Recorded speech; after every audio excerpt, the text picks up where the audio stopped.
Welcome to Roundel Live, and we've been dying to see you.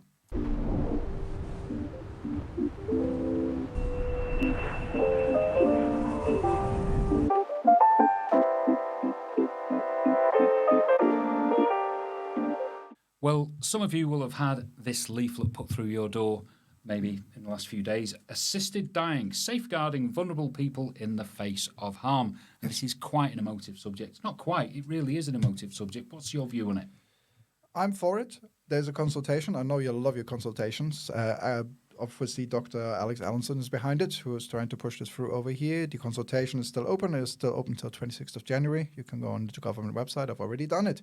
And I am very much for a proper assisted dying bill with appropriate safeguards. Well, I mean, right across the globe we've got in Australia, we've got Canada, we've got this path being taken. But it really is, I think for something to go to consultation on the island, and we've got obviously a group of people who are very serious about this. This leaflet is quite comprehensive, and I imagine it's been, distributed to thousands and thousands of homes. Yeah, they put some effort into that.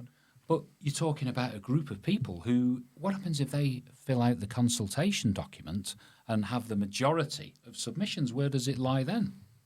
That's actually a pretty good point. If they do get, whoever is behind it, we can probably, it doesn't take Sherlock Holmes to work out who's behind this. But yeah, what happens if someone tries to skew it into one direction? That's actually very, very valid. Well, this is what I think about the consultation process on the island, because if you do get a group of organised people, and maybe, these are people who are very, strong-willed about certain issues and what have you. They're very organised. It could be that they're part of a big organisation, if you know what I mean. So these consultations can be skewed, and I don't trust them at all. But I think this is really an important one. And, if there's one consultation you fill in this year, I think this should be the one, because this can affect all of us. All of us will dance with the Grim Reaper at some point. That's the one certainty in life. And what we don't know is how. Most of us don't know how. Well, and you want to be, in my mind, right? And people might disagree with this, but I want to know that if something happens to me where I know I'm not going to have a pleasant death, that there is a legal and a convenient and a comfortable and a dignified way out. But this is taking a step where on your death certificate it's going to be, legalized suicide, whatever you want to call it, assisted dying. It's going to need two doctors to make a decision. And, yes. And I'm really questioning how that is going to happen. You can't even get an appointment with a GP at the moment. So, God knows where that is going to go. But you look at the Isle of Man and you look at our rate of suicide, for instance, is that going to be a factor? But I actually see this. Why can't we just focus on making the exit from this mortal coil just a little bit more easier, a little bit more pleasurable? Surely there are ways to accommodate that. When I say pleasurable, it's never going to be pleasurable, is it? But you know what I mean. It's going to be more comfortable. Maybe I've been, lucky and unlucky in that respect. I'm from Germany. I grew up there, and when I grew up, we still had national service. When you're 18, you get a letter for your inbox, on time, and you have the choice. Back then, I could do 9 months army or 13 months social work. And you chose the social work. Of course, you get to drink. That's the better option, I suppose. Yeah, you get to drink for 13 months while being paid by the government instead of 9 months. So, of course, that's what we did. But joking aside, what you do in that social year is you work in care homes, you work with elderly people. Your dog's body, you just help out, and they throw you in at the deep end. So when I was 18 years old, I saw people dying in care homes in the intensive care unit. I looked after or helped to look after people with end-stage dementia. I've seen that there are diseases, illnesses, and things that can happen to you that mean you will not be able to make that decision. And you're not going to, no matter how much money you throw at it, you're not going to have a painless and dignified death because the disease just will not let you. But there you've got to have complete 100% trust in the medical services. You've got to have complete trust in what government are doing. You've got to have complete trust that there isn't going to be some agenda that it's going to be viewed as a way of, cutting costs, cutting the pressures on healthcare. And then you've got the other side of the thing where you've got folk with legacies and maybe relatives who are getting a little bit pushy and maybe just, I think it's about it actually, time you moved yeah, it on actually now. mentions that in here. I think it mentions something about, what happens if your relatives want the inheritance a little bit quicker. And of course it needs safeguards for that, absolutely. But the formula must be so complex and corroborated and double stamped. I really can't see it getting through Tynwald. I can't see 24 of our finest brains on the Isle of Man actually working together to come up with the solution for this. But I mean, it already works in other countries. It works with Switzerland. It works elsewhere. But all joking aside, this it certainly should not be a alternative for, say, mental health related suicide. I don't think that would be the absolute right way. And if you have any, we live in hard times, and people have dark thoughts. And if you have any of them, call the Samaritans, call the helplines. We put the numbers on, and we put the numbers in the description, because even though we're trying to make light of this, it's a heavy topic, and it's important. It has its place, I think, in society. But really, should we be focusing more? You mentioned it there, community mental health. Yeah, absolutely. One doesn't exclude the other one. We need to throw money at both. But there's a massive lack of resources. Yes, there is. And you look at, you hear about the appointments, that are difficult for young people to obtain, and receive some help when they need it most at the most important times and the most frightening times of their lives. And then, I don't think you can even find out what the suicide rates are on the island. I've heard they are shockingly high, which... And this is the bigger issue. So maybe, just put this to one side for a bit, and we can sort our problems out that need addressing, and those involve young people and their vulnerabilities. And there's one thing I want to, just at the end of this topic, mention. Obviously, if you have problems, phone one of the helplines. Don't do anything silly. There's a movie called The Bridge. It's a documentary where a guy filmed Golden Gate Bridge for a year. You find it online somewhere. I'm sure you can find it.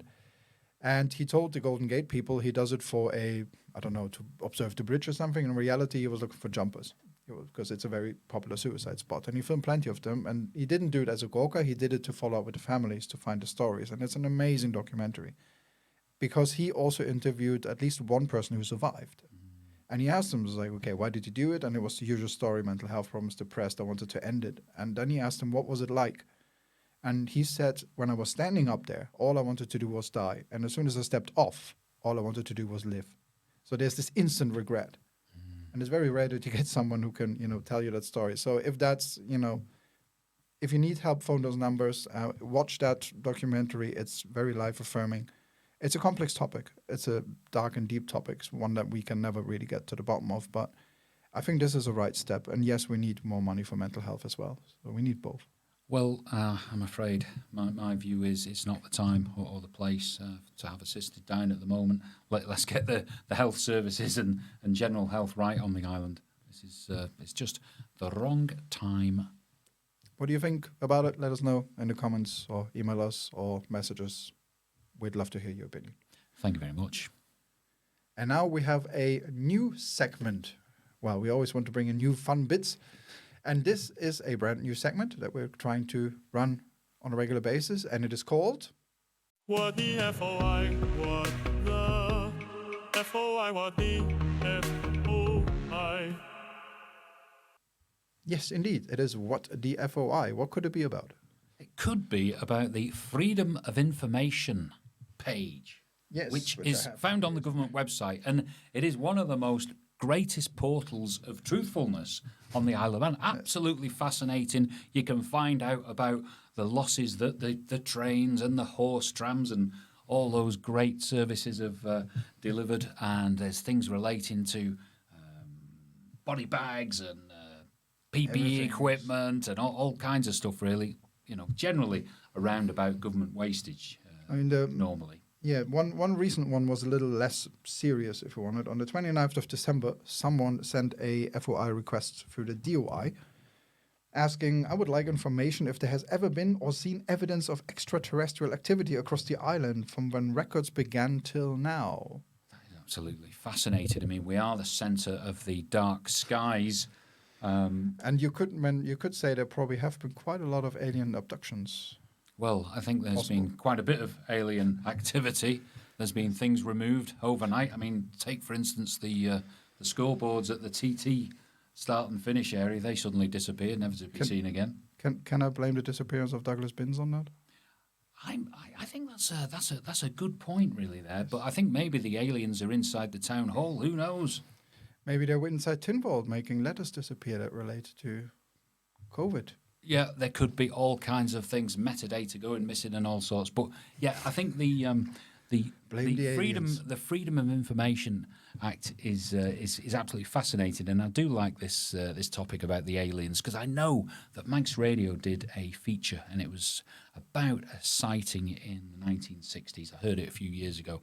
I think it was one that Stu Peters did, and he actually got some witnesses or some old recordings about how some like big glowing ball was hovering over the city of Peel, and it created quite a stir. Of course, people came out in the street. So I'll have to try and dig that one up again. So if anyone knows anything about that occurrence, please, put some comments in the box, or if they can think of anything that has gone missing, such as say that point-by-point rebuttal from David Ashford, whether that got abducted by an extraterrestrial being, please, can you let us know, because we're all dying to see that. It's now been, 3 years in the waiting, has it? 3 years or 2.5 years? Apparently there's a good chance we see UFOs, because during my 5 minutes of Google research for this episode, I noticed Liverpool apparently is the top location in the whole of Britain for UFO sightings. And of course, that's just across the water. So maybe there's something to this request. Maybe. Well, that's right. Lots of stuff goes missing in Liverpool. There you go. I don't know why this guy asked the DOI about UFOs. The only thing the DOI makes disappear is money, but...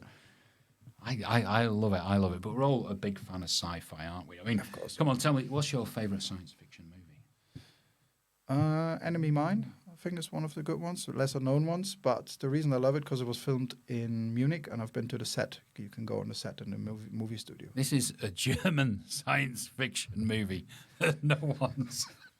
I've never heard of it. I thought you were going to say something like fine. E.T., If a better known one, film. then of course Alien. Alien? Yes, purely for the many groundbreaking things that Alien did. Yeah. The action female lead star in an action role. The Alien, H.R. Giger's design of the Alien is so iconic. The camera work in the later episodes. Alien has it all.